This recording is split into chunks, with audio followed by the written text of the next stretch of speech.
LPL Regional Qualifiers. EDG versus Snake. Okay, 5.16. First ban is going to be Riven. Now, Flandre pulled this out. Oh my goodness, this is actually happening. Oh no. I joked about this, that EDG's bans would be Riven, Flandre, and Darius against Flandre. Fiora. Oh, yeah, for Fiora, excuse me. I just confused him for a champion. Last ban is actually going to be that Yasuo. Oh. But Flandre pulled out Riven once in the LPL playoffs, never got it again. Yeah, Flandre, great play on that Riven. He's not going to get it this time. Gangplank instantly banned away. Amazing J the Bruiser in the top lane. Oh, wow. Let's Kalista go through for Def. We're prioritizing Kalista. Okay. Def has said it himself, he's not a Kalista player. It took longer to figure that champion out to ramp up onto it. Since then, of course, he showed fantastic Kalista performance at MSI. It's been a staple of the LPL. It has a 100% pick or ban rate. Pretty much, not just, I think globally, I could safely say on that one, definitely in the LPL. But still, with the likes of, you know, Darius, we saw the Garen being hovered up for grabs that were actually pretty standard. Yeah, looks like in answer, there's going to be some standard poke and CC from that. Well, I guess pick and CC with the Cocoon from Elise's Spiderling and Ella taking Alistar. Yeah, Janna was available. Ella deciding to go for the hard engage. No surprise to see Beast on the Elise, however, but more importantly, the fact that EDG got their hands on Rek'Sai. Rek'Sai is such a huge power pick for them because, again, protect Clear Love's champion pool, empower Clear Love to win through the jungle, to impact the lanes. Seems to be EDG's magical formula to victory. We still haven't seen a mid lane picked out of pawn just yet, so which is good. Yeah, we'll see if he can and take that to try countering it out. Currently, Yu is looking at Victor for himself while Martin gives the Ashe the old hover as he has to decide. And I think this just says so much about Yu and Snake in general in their draft phase. So the thing about Purple Side, for a long time, Purple Side was, I mean, if you think back to the power play of mid, the fact that it gave counter pick to a mid laner was a big deal. So the fact that Snake are already burning, like the confidence to just take Victor, despite the fact that against Pawn, they could have a counter pick, it's pretty much like, this is exactly how it explains Snake. This is exactly how it explains you. Just take the team fighting. It doesn't matter. You're not there to kill Pawn in lane. You're just there to empower your team. And with that next round of drafts, you've got Twisted Fate and Olaf locked in for Pawn and Amazing J. Looks like there's the harass we talked about for the mid lane, but that Olaf in the top lane. Amazing J, one of the first people to actually bring top lane Olaf into the LPL. This is a big pick for him. No surprises there, especially against Ashe. So the fact that it's being picked in as a response to Ashe makes a lot of sense. Because if you think about Ashe, I know in Korea they really like her right now just due to her utility. Olaf doesn't care about that. Doesn't care about your utility, doesn't care about your slows. He's going to punch you in the face. Yeah, he's got one button and he's going to push it nice and hard, and hopefully we'll see if he takes some scary damage to back it up. But looks like Gnar is the last pickup for Snake, and our team comps are on the screen before you. And these are actually very standard comps. So we had a lot of question marks going into, you know, what are these team compositions going to look like? This is the epitome of Snake. I would change out this Ashe for maybe a Vayne or a Jinx, but it makes sense. You know, a hyperscaling AD carry, I say hyperscaling pretty loosely with Ashe, although she is very strong into that late game once she has her 3-item power spike. But just kind of a protect the AD carry, a lot of control in front of you, big AoE damage, your wombo combo between your Chaos Storm and your Gnar ultimate. So this is Snake to a T. On the other side, EDG. Pawn on Twisted Fates. He's a big fan of the Lucidity double Doran start. He'll prioritize that CDR, and he'll use that Destiny anytime it's off cooldown. And with the semi-global presence of Rek'Sai post-level 6, if she has her neural network of tunnels set up, expect Clear Love and Pawn to be ganking all over the map. We'll see indeed where those gank paths end up going as the teams are getting prepared to get into game number 1 of the regional qualifiers. Amazing J filling in for Koro. Martin taking the place of Crystal and Beast, helping out from the jungle. Lots of subs in this set, but they're all nice and excited, and the fans are ready too. This looks to be a great kickoff to the regional qualifiers. We're going to run through the lineups one final time. Okay, so Amazing J versus Flandre, the two hard carry styles of top lanes, Olaf versus Gnar. In the jungle, it's Clearlove and Beast on the Rek'Sai versus Elise. Haven't seen Beast in some time. He is known as kind of the more Cinderhulk tanky oriented, but in the mid lane, Pawn with his Twisted Fate versus Yu and his Victor. We'll see if Yu can break the chains that are holding him that EDG will place. In the AD carry role, it's going to be Deft and Martin on Kalista and Ashe. And mobility's nice, but I don't think he can dodge the volley. Lastly, it's the support, Mako and Ella on Braum and Alistar. I'm actually a big fan of Ashe into Kalista, just because Ashe has more tools to slow down Kalista and kind of get a hold of her. Curious that Flandre didn't look towards that Maokai pick as kind of a direct counter to the Kalista, but again, we'll see what happens. We certainly shall. Everyone's getting prepared as we look to load into the Rift nice and soon. Everyone's already in the zone. And we're getting onto the Rift.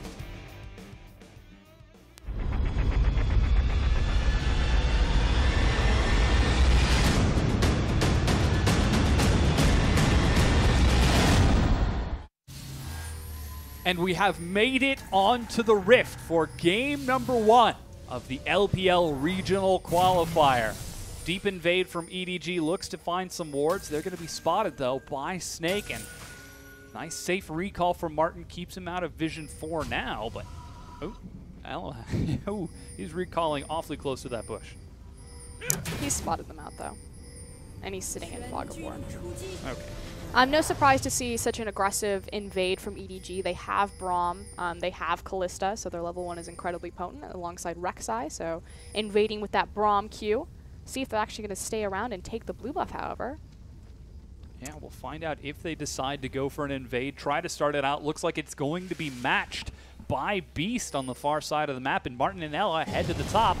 Kalista's on the bottom. We got a lane swap on our hands. And this is very important. So the thing about Kalista that you need to remember is not only does she give teams so much superior objective control through her rend. Again, if Kalista ever sets up on a monster objective like Dragon or Baron, it's almost impossible to smite it away from her.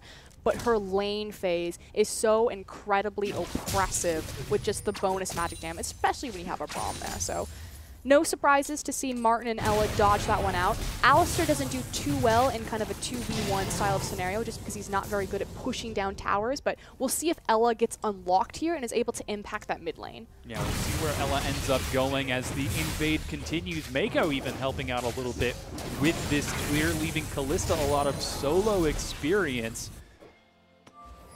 That was me. You got a lot of solo experience there. Yeah, I did.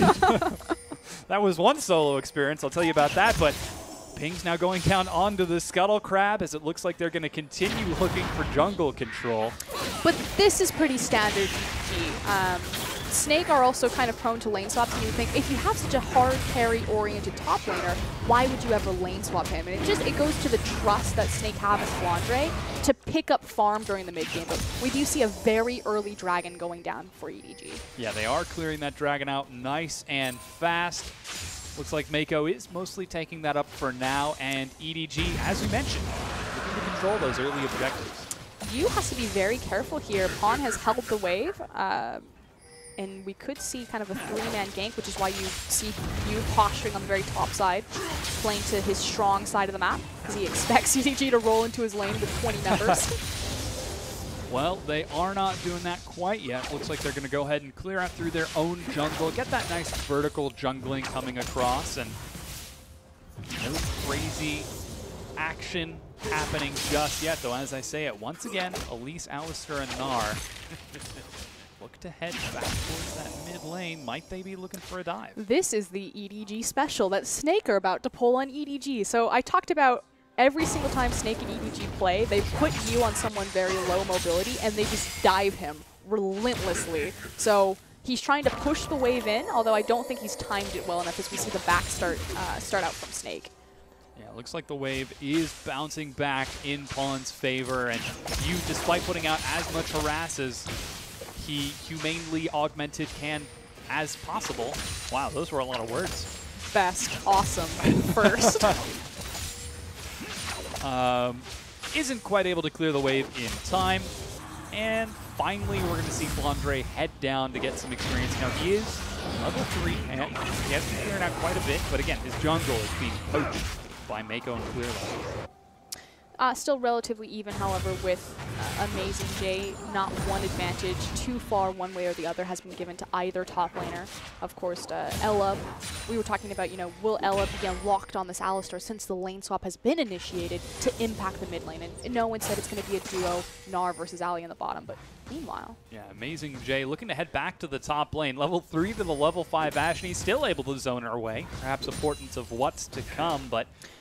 This is actually really key. The fact that an AD carry by themselves in the 1v1 lane against Olaf isn't safe, especially once Amazing J gets that level 6. So we talked about how an advantage hadn't been given one way or the other to either top lane. Amazing J now firmly has the advantage because he's getting solo experience. Yeah, some action in the bottom as Ella looks like he's about to be dived. Ignite burns away, but he gets out with his life. The flash auto, but Def doesn't get it. He turns now on the Flandre, who's at half health, but Def takes too many turret hits.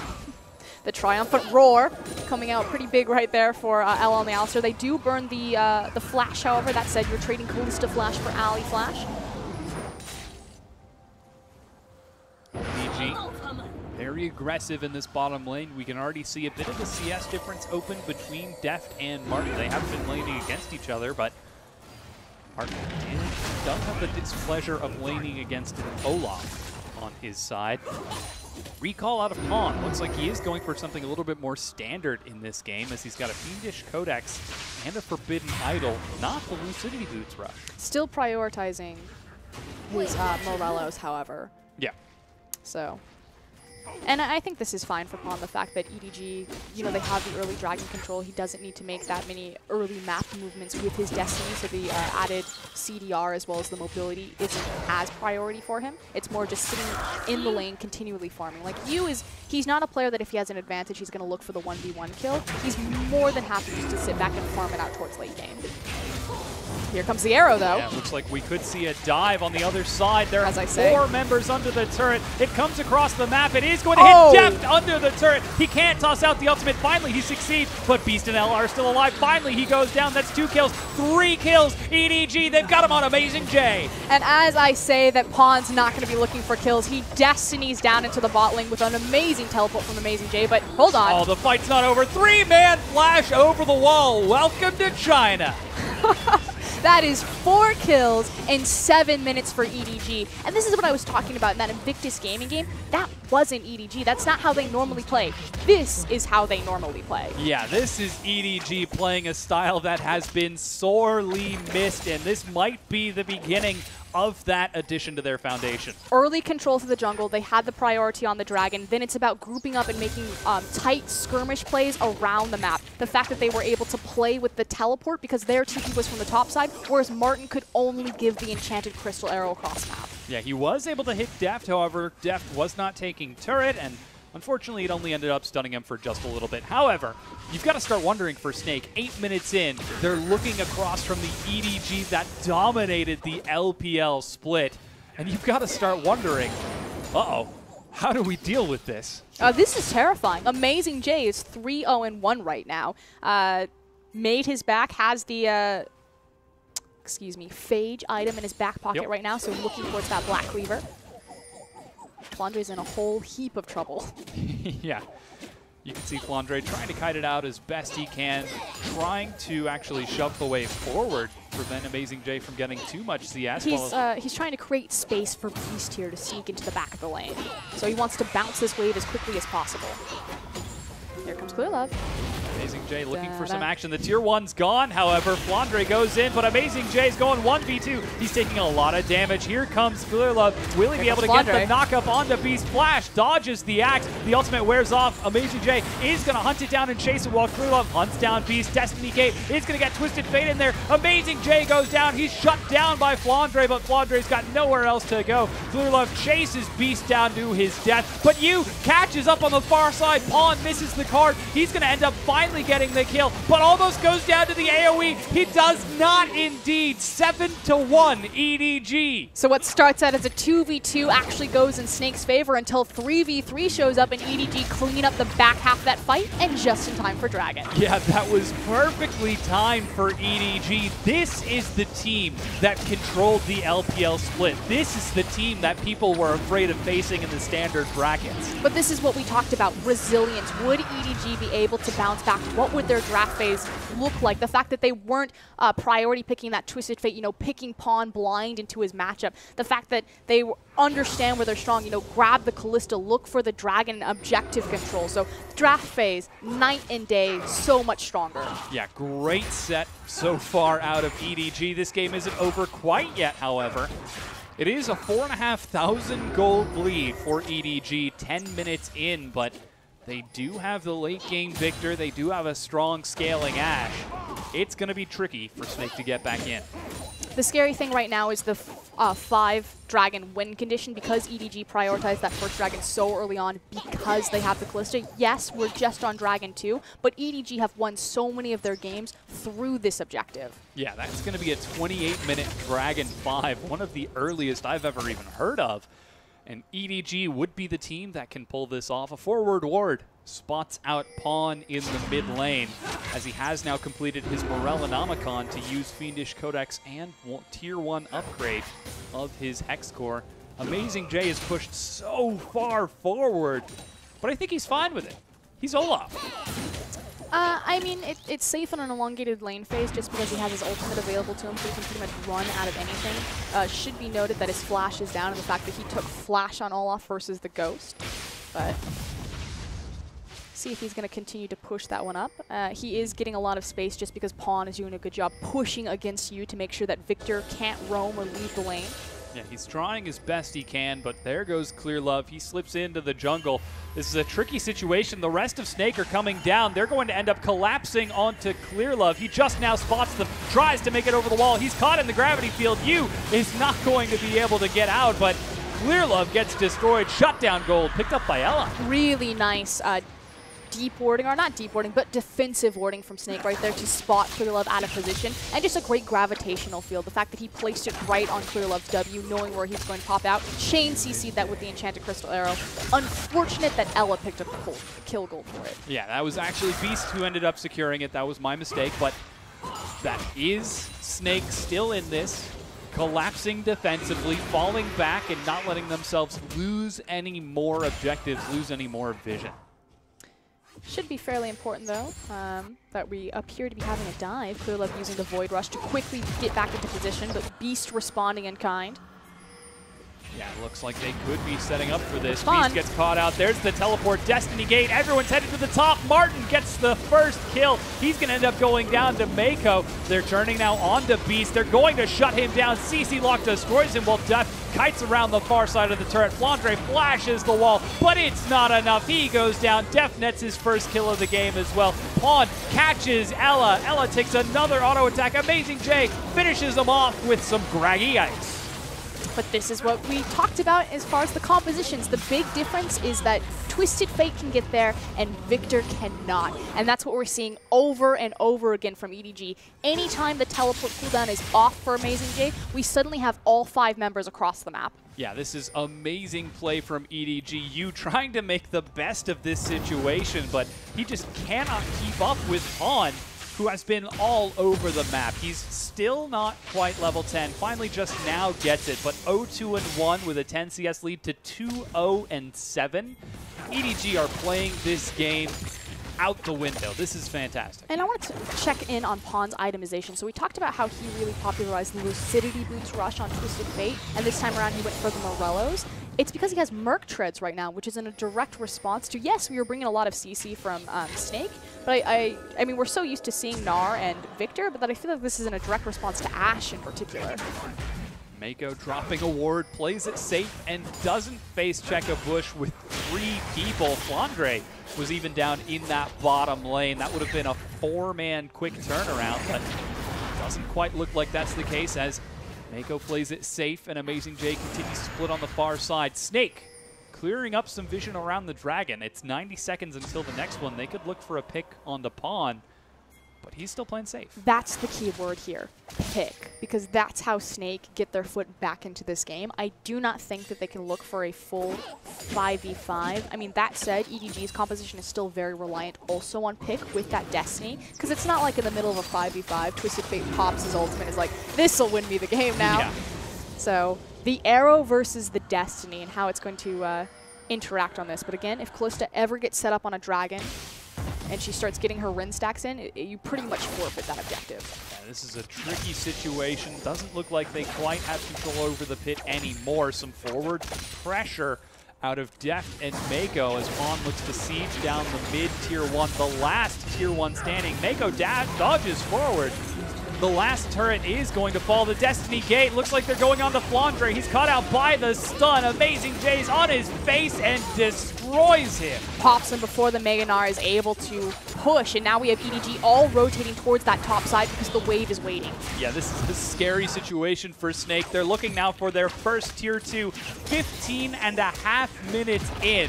EDG are up 10 kills. They're up 3 turrets, soon to be 4. And Snake are completely falling apart. EDG are up 10,000 gold at the 16-minute mark over Snake. We talked about this. You know, EDG, they're slumping. This is the best chance for a team to hit them with their down. This is their defining moment as an organization. How do they come back from defeat? With a resounding boom. Yeah, this is absolutely concussive. EDG now playing to that bottom side of the map. That Dragon has just spawned. Clearlove tunnels over, secures himself the Raptor camp for some additional vision clear just to make sure. An Amazing J, goodness gracious, he's got a Black Cleaver and a Giant's Belt. This Olaf is absolutely massive right now. Yeah. Oh man, 2,500 gold ahead of his lane opponent. In fact, it's the same story for Pawn and even a 1,500 gold lead for Deft. This is a huge advantage for EDG. They're going to take this Dragon number 3 without contest from Snake, who seem to be resigned to just let this go. But look at how proactive they're being. Immediately you see the pings to invade Snake's blue side jungle, clear out the vision. Amazing J has already grabbed the bottom tier wave, and they're looking to continue to siege on these inner towers. Deft with his recall finishes off Blade of the Ruined King and gets a Quicksilver sash just in case he gets caught by another Crystal Arrow. Needlessly Large Rod added to Pawn's build, and now even an Aegis of the Legion.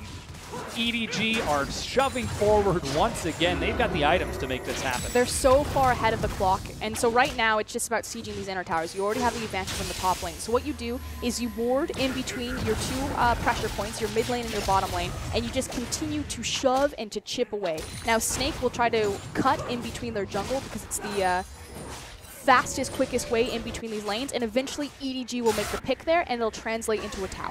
Yeah, Destiny is back up for Pawn. Teleport just now coming up for Amazing J. I'm half expecting them to go in now, but it looks like they are starting to pull back just a bit as Amazing J catches the wave shoved by Flandre on the far side of the map. And Snake, I hesitate to say this, but they look safe for now.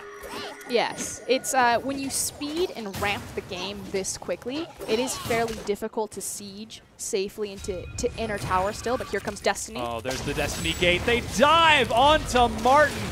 This is a lot of damage coming across, a complete slaughter. He goes down as Clearlove tanks the turret. There goes an Olaf on the far side. He doesn't even mind the team banging on him as he tries to pick up another kill. So they find a pick, but what will it translate into? Again, it's still very early in the game, only 18 minutes to attempt to siege an inner tower. You do have great wave clear setup in front of you in the form of Victor.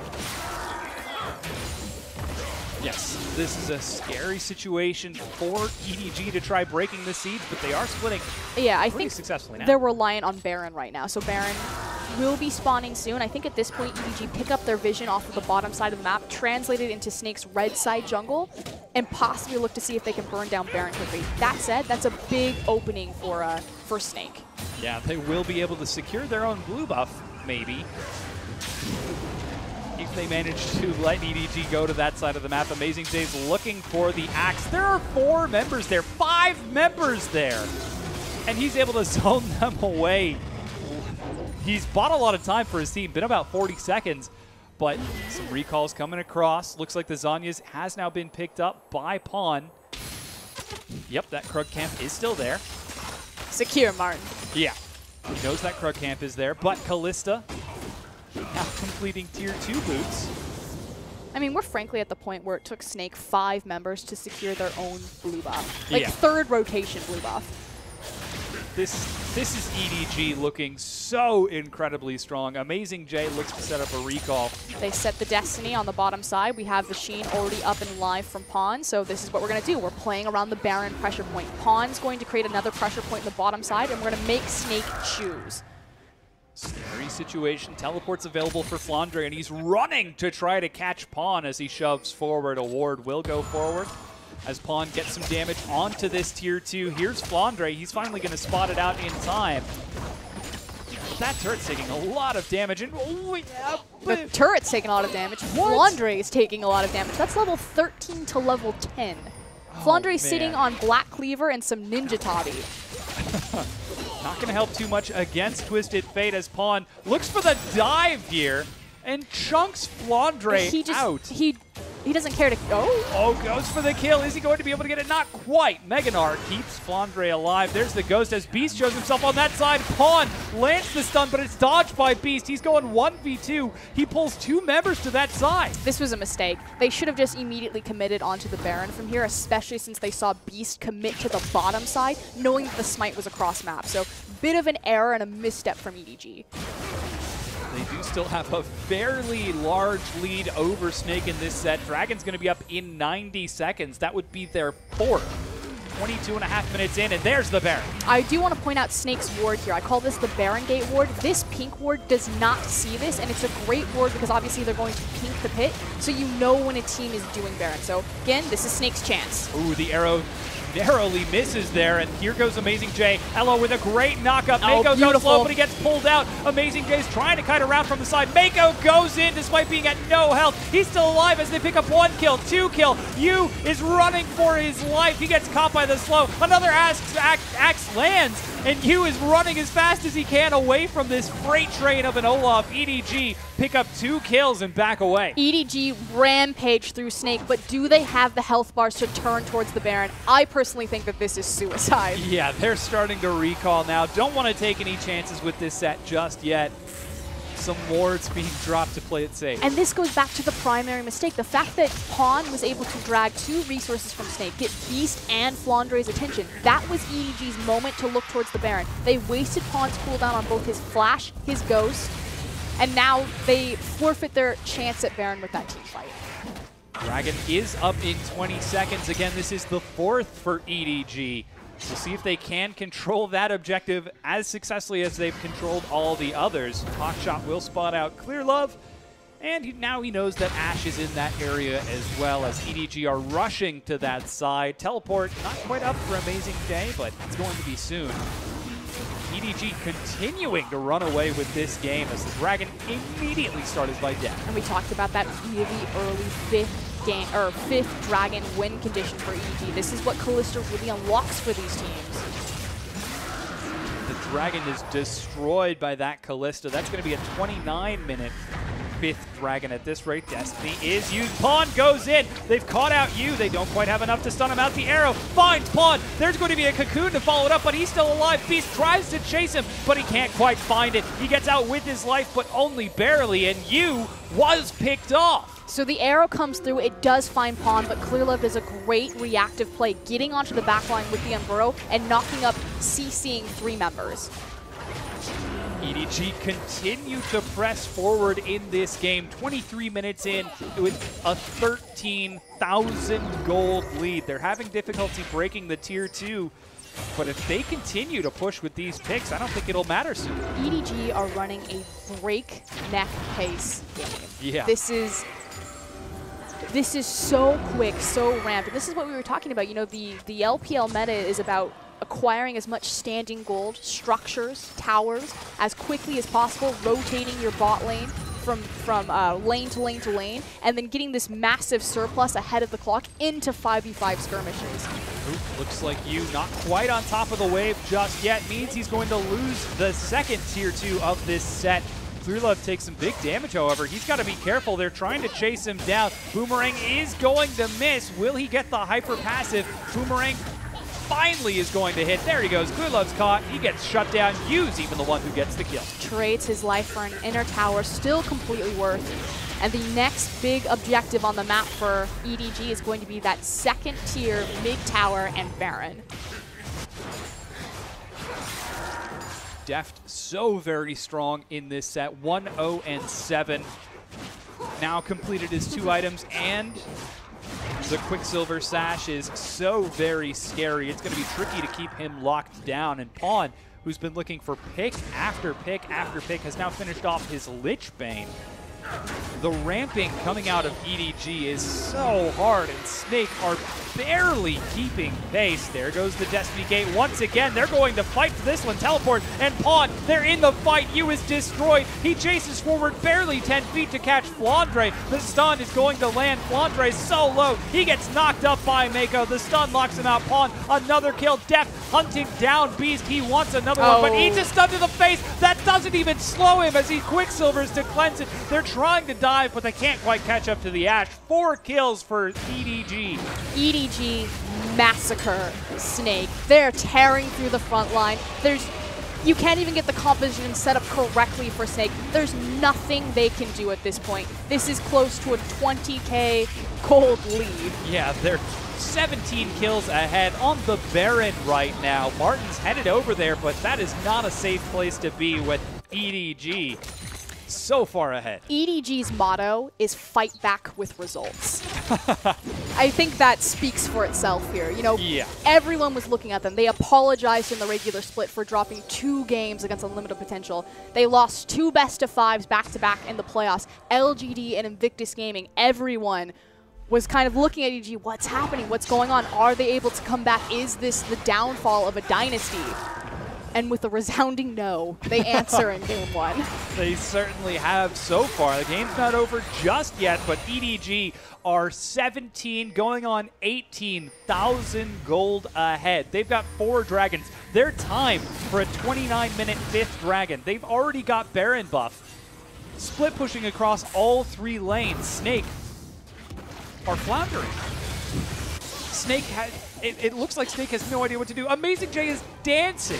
And this is with Amazing J. This isn't even Koro. This isn't the MSI lineup. Now, Amazing J, you know, he was playing through the regular LPL split on the rotating roster, but EDG themselves said that they're not as comfortable playing with Amazing J as Koro. So the fact that they're doing this to Snake with a sub, and Koro's the captain of EDG. Amazing J leading the way to victory via dance and axe, as a true barbarian should. An arrow comes across. It's going to hit Clearlove. He's actually tanking the turret. Takes a lot of damage. He's still tanking it. Finally goes down. It's chaos. But EDG are so strong. This is where they thrive. Mako gets pulled out. Ashe has been killed. Beast is dead. They're diving further and further forward. Yu gets tagged. Amazing J doesn't even care about the turret anymore. Yu flashes forward. Flandre gets a huge ultimate, but he's not going to get a single kill. Ace for 0. EDG. On a dive on an inhibitor tower at 27 minutes in the game. And unfortunately, that was best case scenario for Snake. The team fight couldn't have looked cleaner. The arrow hit Clearlove. He was tanking inhib tower, but it's too little, too late. Yeah, they take the inhibitor and the Nexus turret. They didn't have the minion wave, so they can't quite end the game just yet. Empowered Recall is going to get them all the way to safety, but EDG are so far ahead in this game. 23,000 gold, 28.5 minutes in. Dragon number 5 is about to spawn on top of the Baron buff that they already have. This is the most dominant team the LPL has ever seen. This is amazing. EDG are playing out of their mind. 8 turrets to 0. 3 deaths barely for EDG on... Ooh, looking for a bit of extra gold. Doesn't quite find it just yet as he buys some time for his team to take that 5th dragon. They are going to shred through it. Baron buff has since fallen off, but I don't think that's going to stop EDG. I don't think anything is going to stop EDG at this point. Oh no, another assassination. Martin. Ooh, looks like he got caught playing solo queue there. not quite paying attention to the minimap, gets destroyed by that Twisted Fate. As EDG dive forward, they're caught in the AoE field, but that doesn't even stop them as they're shredding through Snake's health bars. Too fast for them to handle. Beast forced to repel. He's got nowhere to go. He's dropped. Flandre's dead. Another ace. 5 dragons. 30 kills to 3. 25,000 gold ahead. EDG take game number 1 against Snake. EDG smashed Snake in game 1. Now remember, this is a best of 3 to start us out.